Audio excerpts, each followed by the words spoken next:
So, Andreas, tell us what you're doing with Greta and what your mission is for the young people around the world that are not here with us at Stockholm Plus 50. I'm a climate justice activist, so I work with organizing young people in getting them to learn about climate change and the climate crisis and how we can do something about it. And I am doing that a lot in Sweden, but also globally. And I'm going around the world and giving talks and meeting new people.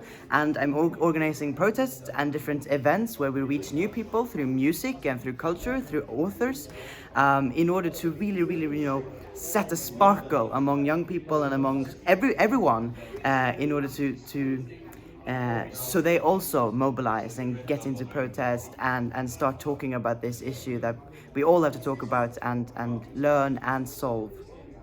You believe in the culture of creativity, of music, of art, and collaboration of young people coming together from around the world. How are you using this as a tool? Like you use a lot of music and as a platform, right? Yes. How do you do it? So we've been really lucky, I should say, since we became so big in 2019 with our school strikes. We have been receiving a lot of contacts, which we are using very frequently. But someone knows someone, and someone knows another one, and we ask and we say, okay, can this someone perform here, and can we be at this place in order to do this event? Can you finance this? We're trying to reach new people. It's really about communication and talking to people and trying to explain why you're doing this and also making them passionate about it in order to help you.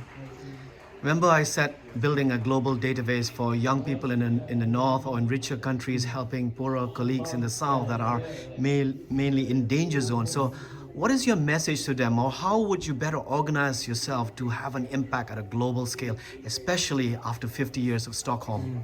We have to communicate more. We have to I think also it's crucial in order for us to, achieve something, and in order to work good with each other, we have to know each other. So we have to, really meet and talk and do different things together. So we really know each other, and then we can communicate better, and then we can work better, and then we can achieve something that is better for tomorrow. If you could go back 50 years to 1972 as a young man then, what would be your message to the political leaders sitting now 50 years later? Imagine yourself going back to 1972 June at the first UN conference on environmental security, and now you've traveled 50 years. What would be your message to those guys that gathered then and to the future leaders? Taking stock of what has happened in the last 50 years. Yes. So wait, so I am traveling from here back 50 years. Do I Yes. know what has happened here? Yes, you have the information. Okay.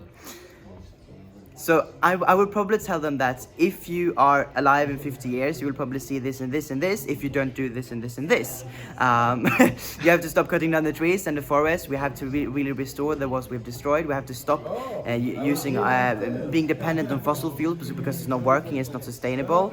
We have to really take care of our biodiversity. We have to eat healthier, and we have to take care of each other. We have to communicate, and we have to build relationships, and we have to be kinder to each other and nicer to each other, and that's what they should have done 50 years ago, because then we would have solved this problem already. Great, thank you very much. And what's Thank happening you. tomorrow? Tomorrow we're striking again. We're demonstrating and showing the world leaders that are gathered here in Stockholm that we want something else, and that is doing best outside of the conferences. If we really want to show that we can gather in numbers and tell them that, hi, we're here and we want this.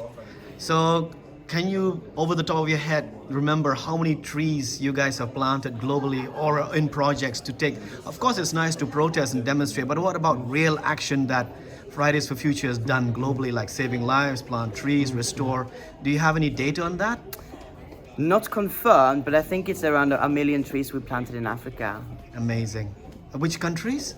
It's Uganda and Kenya and Nigeria, also South Africa, also some Ghana, I think, as well. I don't remember all of them, but quite a lot of them. That's amazing. Congratulations. Thank you. So let's hit 10,000, well, 1 million, right? So let's do 10 million this year, Yes. a message. Yes. Thank you very much. Thank you. All the best. Thank Take you. care.